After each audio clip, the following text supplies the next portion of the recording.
been severed from gold, and because we're the largest, meanest army on the planet, we'll bomb you into the Stone Age if you don't take our dollar anymore. Right. All of this came together and prolonged the life of the dollar, but we are actually going to be privileged to live this next year during the period of time in which the dollar dies, and it's going to be just a planetary changing event. When do you date the beginning of the dollar as a fiat currency? Do you call it 1933, say, when the gold was taken? No. I would actually say from 1913 when the scheme was originally hatched. The Federal Reserve? Yes. Okay. Because, see, at that point they were issuing $1 but demanding $1.05 back. And since they were not ever issuing that 5 cents, you were on the road to perdition from that minute onward. Yeah. You were constantly accruing debt on that paper that was issued. Yeah, it's interesting to look back in history because I wasn't alive in 1913 or 1933, but I was alive in 1964 when they withdrew the silver out of circulation. And I went back and read President Johnson's statement. I don't know whether it was an executive order or what the mechanism was, but I remember reading the justification for taking out the silver and trying to calm the fears of the public. Yeah. And, yeah. So. But it's bound to happen, and it's just the things that history teaches us. If you go back and look at any currency, they go through these same life cycle processes. How do you, through the data and whatnot, how do you come out with the timing of this demise of the dollar? It's a multiple point of entry process. On the data side, what we do is we have emotional values that are assigned as a numeric representation of an emotional quantifier to an individual word. And it might be 4 or it might be a 20. Okay. And it would be 4 days or 20 days if it was an immediacy value, a shorter term kind of a thing. And so from the day we pick up that word, it has a lifespan, if you will, of 4 to 20 days. And this varies on all the different words. They have all these different lifespans in terms of how long they impact you from an emotional viewpoint. And so that gives us our timing clues as to when to predict things. And we have 3 different kinds of data that are all subject to that same sort of a concept. And one of our data is the longer-term data sets. And way back in 2002, we started picking up in the longer-term data that we would be dealing with a period of time in which the dollar would die, and it was projecting it out 7 years at that point. Well, we've lived through those intervening years, and we're at right now to where the death of the dollar is showing up in the immediacy value. It's starting in about 3 weeks. So more or less on the 25th of October, there will be some series of events that will start us off, and then our official death of the dollar period starts from November 4th. And I say official with quotes around it in a smirk because we're far from official. We're a bunch of guys out in the garage in a hole in the woods here in the Northwest. But the dollar is going to die from November 4th, 2009 through November 2nd of 2010. Okay, can you see any type of what I want to say, like a triggering event or a policy change or actually, it's already occurred. We'd forecast it for appearing in the week of August 16th to the 22nd. It did occur. It was a triggering event, and you're quite correct. It was a policy change, or rather an announced policy change. The change probably occurred in early June. The policy was, the change that was announced was that China would not go along with the derivative frauds.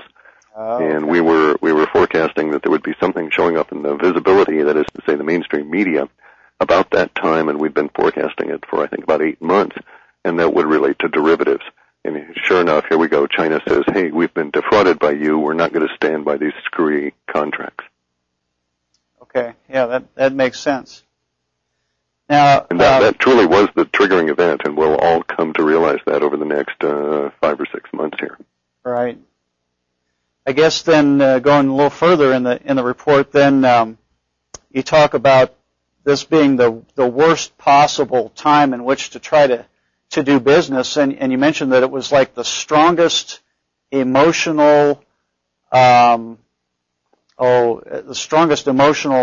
like registration or the strongest measurement that you've had in 10 years, where everything was, other entities were linking across to this, and that there's going to be waves of bankruptcies, and of course the unemployment, which is already bad enough, is going to get worse. Can you speak to that a little bit? Yeah, as part of the dollar dying, because it's going to die from the outer empire inward, we're going to see impacts that will probably bring hyperinflation. So from this November onward, we're going to see a period of time where, in spite of the fact that oil might be getting cheaper for the rest of the planet, it would get more expensive for us because no one wants to take the dollar anymore and they're unwilling to ship goods to us. We're actually seeing this in reality now as there's thousands of ships off the South China Sea that are just anchored because they're not bringing stuff to the U.S. anymore because we're just not buying. And no one wants our dollar even if we could buy it.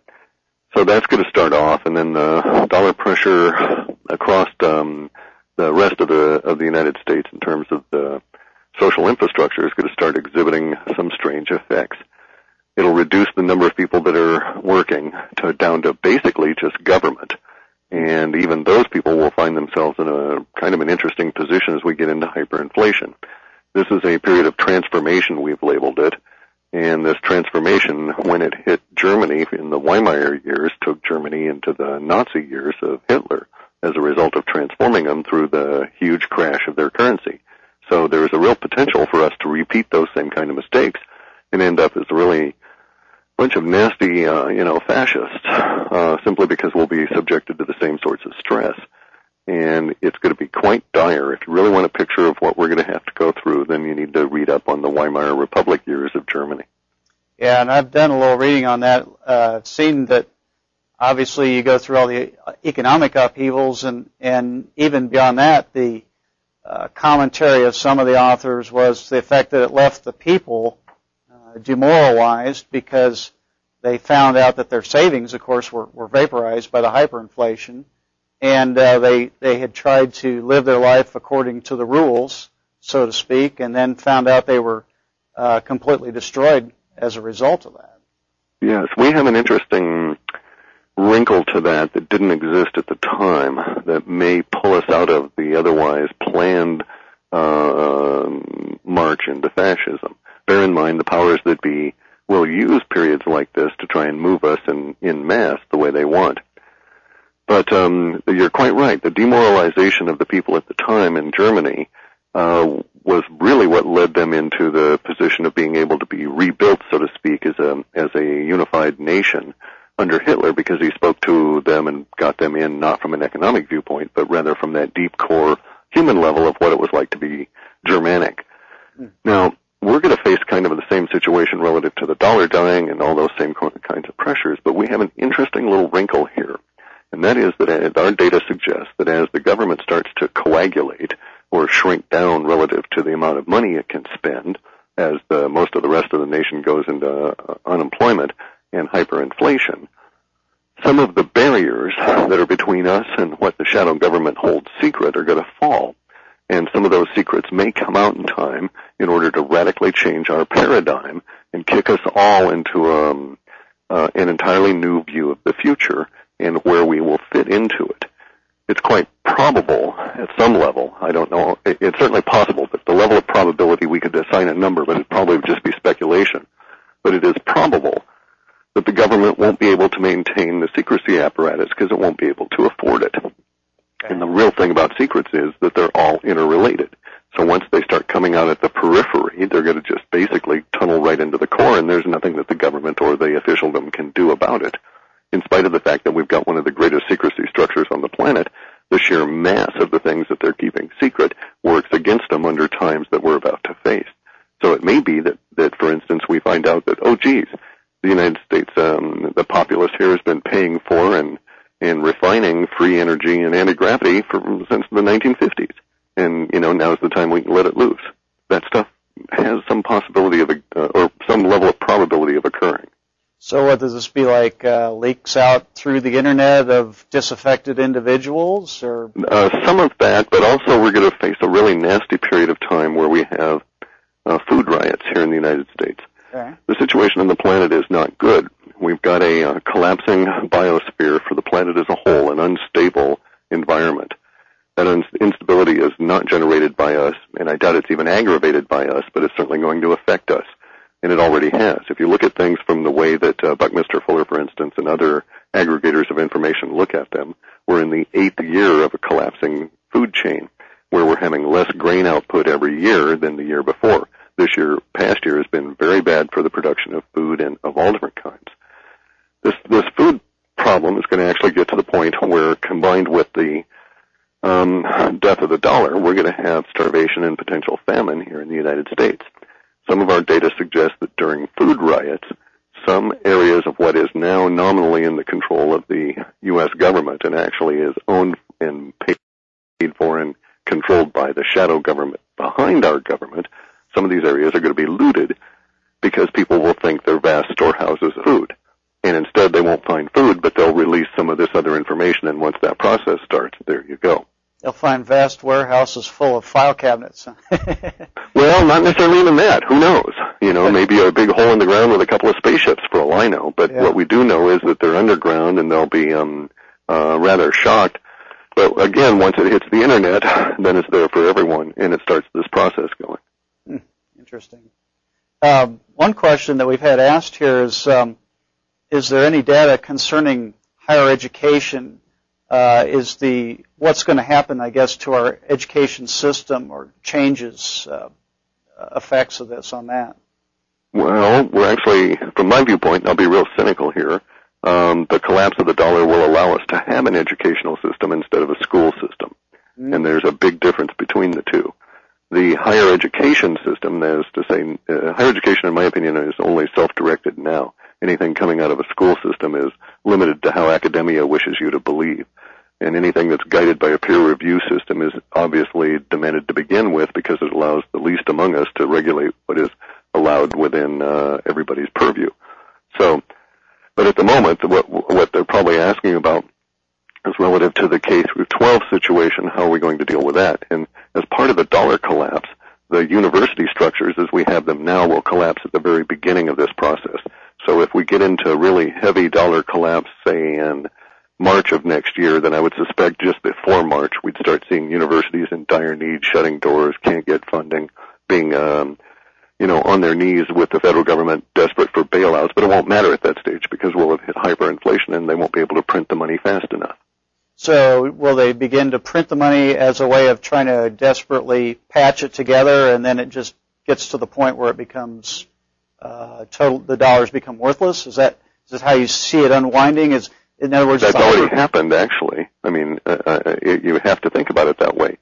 They printed trillions of digital dollars and handed them out right and left, and nothing has improved. There's been a bunch of happy talk that's going to go away here real quick.